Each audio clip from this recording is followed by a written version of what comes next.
The Buddha, also known as Siddhattha Gotama or Siddhārtha Gautama, was a philosopher, mendicant, meditator, spiritual teacher, and religious leader who lived in ancient India, c. 5th to 4th century BCE. He is revered as the founder of the world religion of Buddhism. He taught for around 45 years and built a large following, both monastic and lay. His teaching is based on his insight into dukkha, typically translated as suffering, and the end of dukkha, the state called Nibbāna or Nirvana. The Buddha was born into an aristocratic family in the Shakya clan but eventually renounced lay life. According to Buddha's tradition, after several years of mendicancy, meditation, and asceticism, he awakened to understand the mechanism which keeps people trapped in the cycle of rebirth.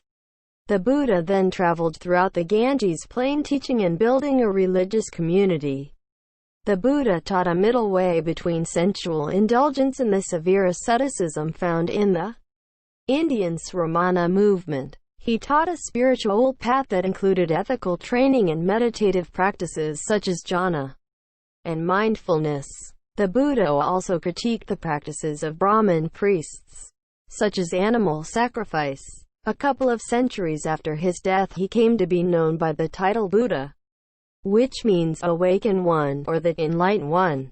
Gautama's teachings were compiled by the Buddhist community in the suttas, which contain his discourses, and the Vinaya, his codes for monastic practice. These were passed down in Middle Indo-Aryan dialects through an oral tradition.